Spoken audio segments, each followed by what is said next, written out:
Luego de haber visto el video donde está la profecía de Ezequiel y la llamada profecía de los huesos secos, y posteriormente de haber visto la escena de Pentecostés cuando baja el Espíritu Santo, pues con los apóstoles reunidos en oración, dado que el tiempo en clase es un poco corto y nuestras videoconferencias son quincenales y hay muchas cosas que analizar, tengo que grabar este video para poder complementar, aparte de repasar un poco algunas cosas que ya vimos en la videoconferencia como refuerzo, sino también profundizar en algunos otros aspectos que ustedes han podido ver en estos dos videos, explicarlos desde otra mirada. Ya ustedes saben que no solo soy profesor de religión, sino también soy teólogo, soy licenciado en magíster en teología, así que tengo una mirada un poquito diferente a la que comúnmente quizás has escuchado en tus parroquias o en las catequesis que dan a estas cosas. Diremos algunas cosas más.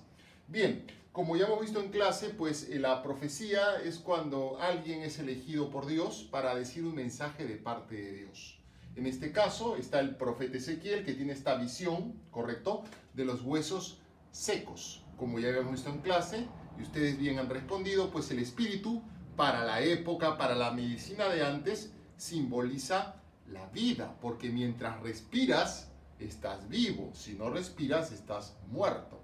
Entonces estos huesos que se recubren de carne, de músculo, como vemos en el video, sin embargo, no se levantan, y es justamente los alcances de la medicina de la época. No basta que tengas carne sobre los huesos, no basta que estén los músculos, la sangre y todo el tema.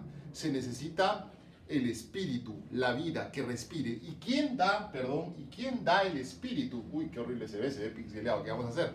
El espíritu pues viene de arriba, viene de Dios, que es la enseñanza. Ezequiel no se quiere limitar a darnos los alcances médicos de la época. Usa esos conocimientos propios de su época para comunicar lo siguiente. ¿Cuál es el mensaje de Ezequiel? Que de Dios viene la vida. Sin embargo, vemos en la profecía que primero Ezequiel pide que se recubran los huesos y quedan como medios muertos, no tienen vida. Insisto, no se trata de analizar un tema médico, se trata de ir más allá. Lo que quiere Ezequiel puntualizar es que la sociedad judía puede parecer esta película o esta serie de Netflix.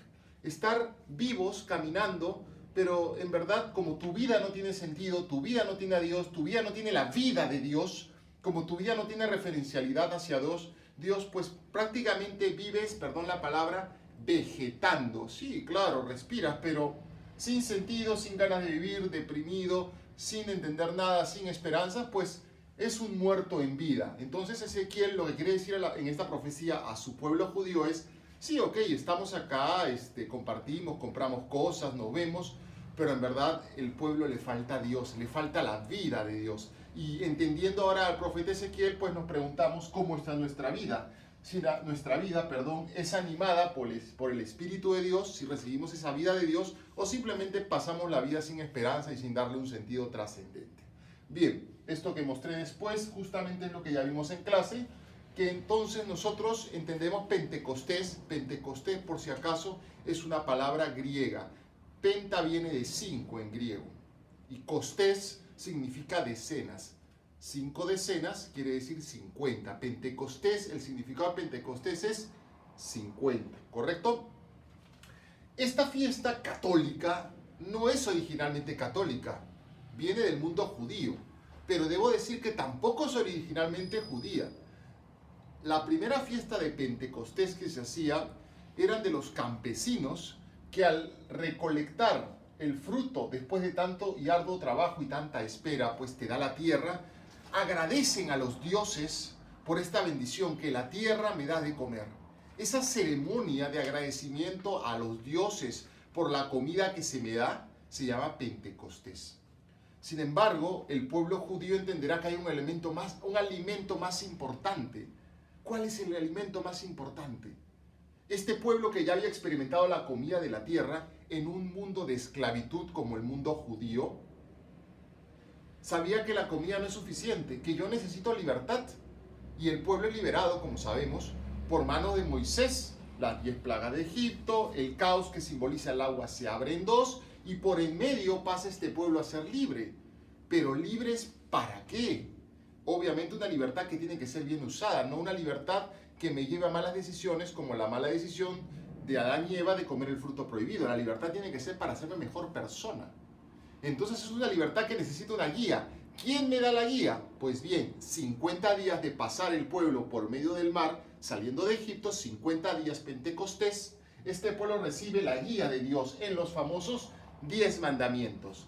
Entonces, para el pueblo judío, Pentecostés significa la vida que me viene de Dios a través de sus mandatos.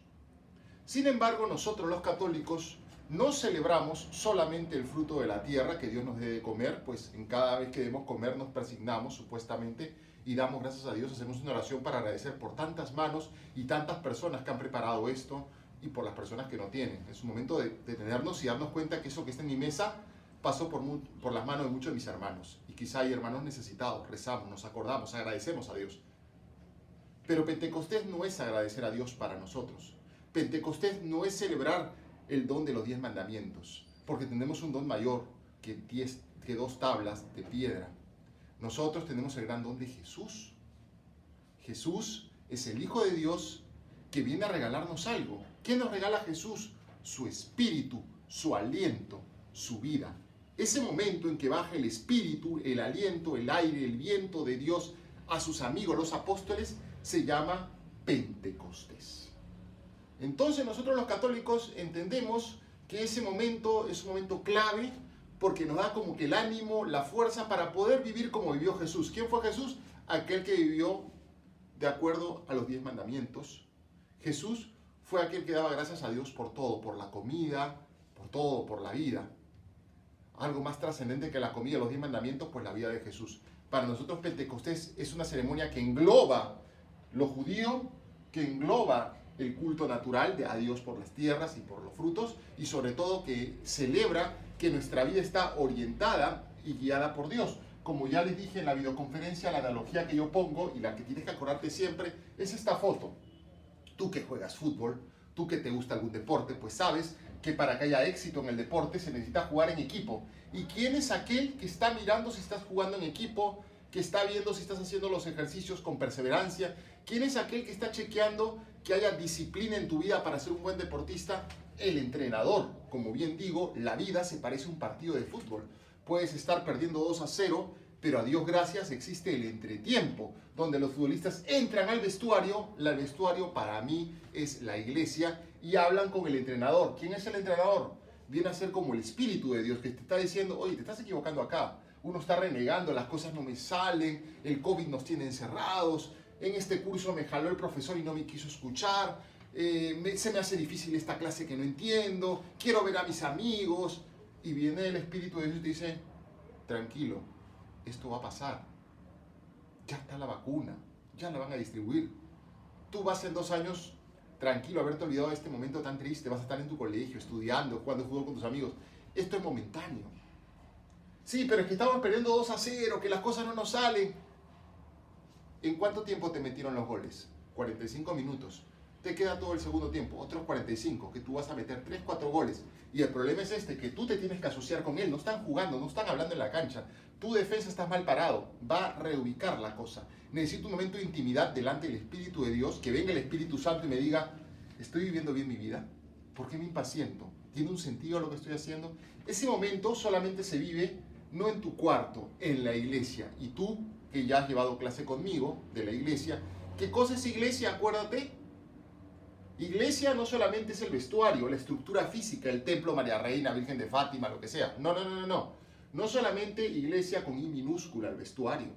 Iglesia con I mayúscula, que significa los que componen la iglesia. ¿Quién compone la iglesia? Otras personas que tienen una experiencia con el Espíritu de Dios. Y estas otras personas son las que me van a decir, mira, ¿sabes qué? Cuando tú vas avanzando por la cancha, yo estoy a tu costado y no me pasas a mí la pelota. Y este rival es fácil de ganar. Tú tienes que pegar, o sea, a ti no te salen las cosas, pero a mí sí. Tienes que jugar conmigo. Oye, yo me voy a asociar, voy a acompañar la jugada por atrás. No estás solo en el fútbol. Te estás enredando solo. Toca más con tus compañeros. Por último, hay 2 que pueden, o 3 suplentes que pueden entrar, te reemplazan, descansas, y ellos también pueden hacerlo. Descansa un rato. O sea, trabajamos el Espíritu de Dios en la iglesia, no yo hoy solito con una luz que me viene de no sé dónde. Entonces la experiencia de Pentecostés se vive en la iglesia. Dice que los apóstoles estaban reunidos juntos como iglesia, rezando. Y así vino el Espíritu de Dios, la experiencia de Pentecostés, que viste en el video. Dos cosas a explicar de este video para que quede clara. La primera es el fuego. Como bien dice la enseñanza, pues bajan con cómo, dice cómo, una lengua de fuego. Cuando dice cómo, no es lo mismo decir que bajan lenguas de fuego, dice cómo lenguas de fuego. Es decir, cuando dices cómo, estás diciendo que estás usando una metáfora. Metáfora. Caminas pues como un pato. No te está diciendo que caminas y que eres un pato, sino cómo. Estoy usando una metáfora. Entonces quiere decir que el Espíritu de Dios baja como fuego. ¿Qué significa el fuego? El fuego antiguamente para la minería se usaba para purificar los minerales. Es un elemento que purifica, que limpia. ¿Qué más significa fuego en la época antigua? Calienta, pues tengo frío, es algo que está a mi lado y me da calor. Cuando a veces siento el frío de la vida, me siento solo, siento que las cosas no tienen sentido, comienzo a pensar en Dios y digo, oye, alguien me ha creado, yo no existía, yo no tenía existencia hace 20 años y ahora existo. Hay gente que está a mi lado, que me quiere, que pelea por mí, que me ha puesto en este colegio. No estoy solo. Esa luz, ese calor de Dios me viene a iluminar, porque el fuego también ilumina. Nosotros vemos que fuego significa presencia de Dios. Qué horrible se ve pixeleado, ¿qué vamos a hacer? Moisés encuentra a Dios en un fuego que ardía en una zarza que no se apagaba. ¿Sabe lo que significa fuego para un judío? La presencia de Dios. Dice la palabra de Dios que el pueblo de Israel, comandado por Moisés, era protegido por una columna de fuego. Los egipcios no podían alcanzar al pueblo de Dios, a los judíos, gracias a una columna de fuego. Defendía este fuego de los ataques del enemigo. Todo eso significa fuego. Por eso cuando dice que baja el Espíritu Santo como fuego, no es que ves un fuego que baja, es una metáfora. Te está diciendo que viene la presencia de Dios, que es aquella presencia que te ilumina, te da calor, que está Dios presente. ¿Cómo te lo digo todo eso? Una metáfora, como fuego. El judío lo entiende y ahora que te he dado esta explicación, tú también. ¿Sí? Entonces dice incluso que cuando dormían en sus carpas, este pueblo de Dios en el desierto, Dios se quedaba esa noche pues como un fuego dentro de la carpa. En la carpa estaban los 10 mandamientos. Es decir, dormían en la presencia de Dios. Todos son metáforas, son jergas. Yo estoy solamente descifrando el lenguaje judío para que se entienda y no te quedas en la literalidad. Nadie se queda en la literalidad cuando digo que caminas como un pato. Nadie está pensando que eres un pato. Tú entendiste perfectamente. Ah, ya, quiere decir que camina así. Es una metáfora. Así como tú entiendes eso, cuando se habla de fuego, ellos no entienden que baja un fuego. Eso no pasó así. Se hubieran, ¿cómo se llama? Se hubieran abrazado en el fuego, se hubieran quemado, no se quemaron. Pues está diciendo la palabra cómo. Igual, otra metáfora que se utiliza, y no menos importante, ya explico lo que es el fuego, es el tema que te habrá llamado la atención, acá es una ceremonia del bautismo, donde tú ves en el bautismo, cuando se realiza un bautizo, los padrinos comienzan a pasar con la velita, prenden la velita de los padres y así se va prendiendo las velitas. Quiere decir que tú pasas la presencia de Dios, que ahora está en el nuevo bautizado, que es hijo de Dios, se va pasando ese fuego de Dios, esa presencia de uno a otro, se va comunicando a Dios de uno a otro. Es un elemento simbólico que está diciendo, te paso la luz de Cristo a ti también. Bien, decía que el otro elemento importante es que los apóstoles, te llamó la atención, que se pusieron a hablar lenguas extrañas, cada uno comenzaba a decir lenguas extrañas. No pasó así, insisto, son metáforas. ¿Qué quiere decir que cada uno hablara diferentes lenguas? Lo que está tratando de decir es que la evangelización, el mensaje de Jesús, no se puede quedar en el pueblo judío que habla arameo.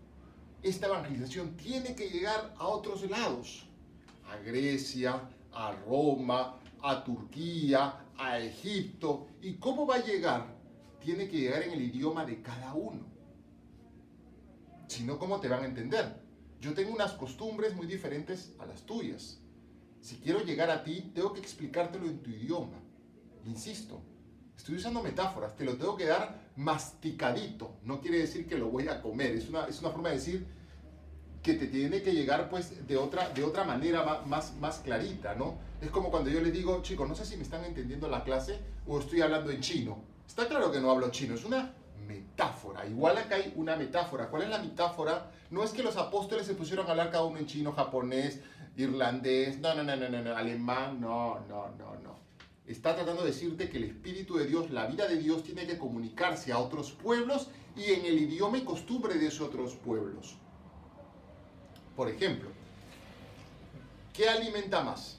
¿Un vaso de leche o un buen pollo, una buena porción de pollo con papas fritas, con su mayonesa, su ketchup, papas y le ponemos un poquito de arroz. Ya está. Obviamente, antes que el vaso de leche, que es nutritivo, tiene buenos elementos, ¿no? Pero antes que eso está el pollo con su papa frita, su arroz, alimenta más el pollo con papa frita. Si yo tengo un bebé, ¿qué le doy? ¿Leche o pollo con papa frita? Definitivamente le tengo que dar leche. Pero acabo de decir que el pollo alimenta más. Sí, correcto. Pero su estómago no está preparado para el pollo con papa frita. Si yo le doy pollo con papa frita a un bebé, le malogro el estómago de por vida. Con el ají, la mayonesa, la papa frita, le destruyo el estómago. Nunca más su estómago va a funcionar bien, porque su estómago no tenía la capacidad para absorber los nutrientes de esos elementos. Le tengo que dar leche. Este ejemplo lo aplico en la vida católica. Si alguien no conoce a Dios, no tiene experiencia de Dios, no le puedo dar pollo con papa frita católico, le tengo que dar leche. No le puedo empezar a decir, tú no vas a misa, tú no te confiesas, estás fuera de la iglesia, que los 10 mandan. La pobre persona es bebé en la fe, le tengo que hablar en su idioma. ¿Cómo lo evangelizo? ¿Le tengo que decir que vaya a misa, que confiesa? No, en su idioma le tengo que dar leche. Le tengo que decir, ¿qué tan feliz eres con tu vida? ¿Qué crees que va a pasar después de esta vida? ¿No te has puesto a pensar? ¿Cuál crees que es tu misión en el mundo? ¿Por qué crees que existes? Le tengo que hacer ciertas preguntas para que él se cuestione con esa leche que su estómago tiene que desarrollarse, su mente, su vida, y tiene que buscar algo más.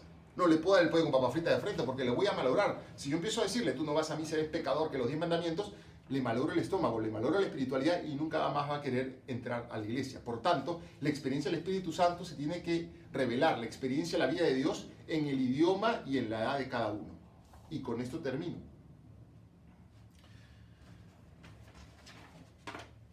Cuando yo explico a algunos niños la última cena, recordarás pues que estaban los apóstoles reunidos. Estaba Juan, estaba Pedro, Judas estaba por allá. Pues yo lo explico de esta manera, que estaban compartiendo un buen momento, que habían traído la sopa guantán, que Jesús estaba tomando sopita guantán, estaba un poco caliente, y bueno, ahí viene Judas Tadeo, que estaba ya trayendo el chaufa en la mesa para poder sacar la sopa. Pero había una tensión en la mesa, y no porque el chaufa no tuviera suficiente sillao, sino porque Jesús estaba triste. Y Pedro se dice, pero si el chifa está muy rico, ¿por qué está triste el Señor? Y Juan, que estaba muy pegadito a Jesús, le dice, Señor, ¿qué es lo que pasa? Y Jesús le dice, ustedes son mis amigos, porque yo voy al chifa solamente con mis mejores amigos, mis patas, los más cercanos. Yo no voy al chifa sino más con cualquiera. Voy y me siento con las personas que me siento más cómodo. Sin embargo, ustedes son mis mejores amigos y uno de ustedes me va a traicionar. Y eso me da pena. Me da pena que me vaya a fallar uno de los que tanto quiero. Y Juan, que estaba a su costadito, le dice, pero somos tus amigos. ¿Quién te va a fallar, Señor? Y de pronto, pues, viene Mateo y trae, pues, la docena de guantán frito, que eso se complementa no solamente con la Coca-Cola helada, sino con un potecito de tamarindo. Entonces, aprovechando que Mateo había traído la docena de guantán, Jesús le dice a Juan, ya mira, chequea, yo voy a agarrar un guantán. Y cuando yo meta el guantán frito en la salsa de tamarindo, aquel que haga lo mismo y meta en el mismo momento el guantán con la salsa de tamarindo, ese es el traidor. Y Jesús pues agarra la guantán y cuando mete la salsa de tamarindo, Judas hace lo mismo. Y Juan entiende que Judas era el traidor, pero solo se lo dijo a Juan. Entonces Jesús, que no quería más hipocresía, se come el guantán con mucha pena y le dice, Judas, por favor, ve a hacer lo que tienes que hacer. No lo demores más. Judas, de pronto, ante la orden de Jesús, se da cuenta que fue descubierto por Jesús, que Jesús sabe lo que va a hacer, y se quita rápido. Solo Juan sabía que Judas estaba yendo a traicionarlo. El resto se quedó en la mesa comiendo chifa. ¿Por qué? Porque Judas era normalmente el encargado de pagar la cuenta cuando iban a un restaurante, cuando iban al Kentucky, al Pollo a la Brasa, ¿me entiendes? Entonces dijeron, Judas habrá ido a pagar la tarjeta, pues como no tiene efectivo ahorita estará yendo a pagar la tarjeta y por eso ha salido. Nadie sospechó que estaba yendo a traicionarlo, solo Juan sabía. Bien, lo que te estoy contando sabes que no fue así, pero lo cuento de esa manera, ¿por qué? Porque mi auditorio sabe lo que es un chifa, sabe lo que es el Kentucky, sabe lo que es pagar con tarjeta. Si yo les explico esta historia, como dice la Biblia, que Jesús le dijo a Juan, aquel que meta el pan en la salsa, nadie va a entender por qué tú no metes el pan en la salsa. Normalmente tu experiencia es pan con mantequilla, pan con mermelada, pan con jamón y queso. ¿Quién mete el pan en el agua? Eso no se hace hoy día, no me van a entender. Entonces prefiero explicarlo con un chifa para llegar. Estoy usando una metáfora. ¿Y qué estoy haciendo? Lo que pasa en Pentecostés. No estoy hablando en chino, ni en japonés, ni en alemán. Estoy hablando en tu idioma. ¿Cuál es tu idioma? Chifa, Kentucky y pagar con tarjeta Visa. Eso es el Espíritu Santo. La experiencia del Espíritu Santo es comunicar a Dios con mucho amor, con mucha caridad y sobre todo en el idioma de cada uno. Eso quiere decir el elemento del fuego y eso quiere decir el elemento de los idiomas. ¿Se entendieron las metáforas? Seguro que sí, son bien inteligentes. Hasta pronto, chicos. Nos vemos la próxima semana.